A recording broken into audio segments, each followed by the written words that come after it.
തരിശുരഹിത കേരളം പദ്ധതി വിജയിപ്പിക്കുന്നതിന് മുന്നോടിയായി സംസ്ഥാനത്ത് പയ്യന്നൂർ നിയോജകമണ്ഡലം പൈലറ്റ് പ്രോജക്റ്റായി ഏറ്റെടുക്കാൻ കർഷക സംഘം തീരുമാനിച്ചതായി സംസ്ഥാന പ്രസിഡന്റ് എം വിജയകുമാർ.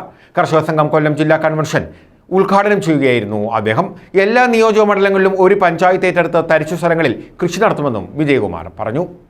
തദ്ദേശ സ്ഥാപനങ്ങൾ, കൃഷിവകുപ്പ്, സഹകരണ സ്ഥാപനങ്ങൾ എന്നിവയുടെ സഹായത്തോടെ പരിപാടി വിജയമാക്കണമെന്ന് വിജയകുമാർ നിർദ്ദേശിച്ചു. അങ്ങനെയാണ് കേരളത്തിൽ 1987 വന്ന സർക്കാർ ഭൂപരിഷ്കാര നിയമം കൊണ്ടുവന്ന് ജന്മിത്വത്തിന് അന്ത്യം കുറിച്ചത്. അത് കേരളത്തിലാണ്. അതിന് സമാനമായി ചില സംസ്ഥാനങ്ങളിൽ വന്നെങ്കിലും ദേശീയ തലത്തിൽ നോക്കുമ്പോൾ അതാണോ? ഇല്ല. അതിന് എവിടെയും കാർഷിക പരിഷ്കാരം ദേശീയ പ്രസ്ഥാനത്തിൻ്റെ അല്ലെങ്കിൽ അന്നത്തെ ഭരണാധികാരികളുടെ ഒരു വിഷയം അല്ലാതായി മാറി.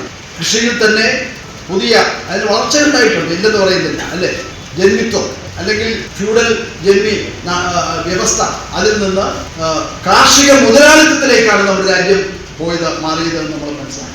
കർഷക സംഘം ജില്ലാ പ്രസിഡന്റ് ബിജു കെ മാത്യു അധ്യക്ഷനായിരുന്നു. ജില്ലാ സെക്രട്ടറി സി ബാൾഡുവിൻ, സംസ്ഥാന കമ്മിറ്റി അംഗങ്ങളായ V K Anirudhan, V S Satheesh, M K Sreekumar, K N Santhini, R Geetha, Rathikumar, ജില്ലാ എക്സിക്യൂട്ടീവ് അംഗങ്ങളായ S Sathyan, P K Jayaprakash, M S Madhukumar, R Vijayan, John Philip, C Somanpillai എന്നിവർ സംസാരിച്ചു.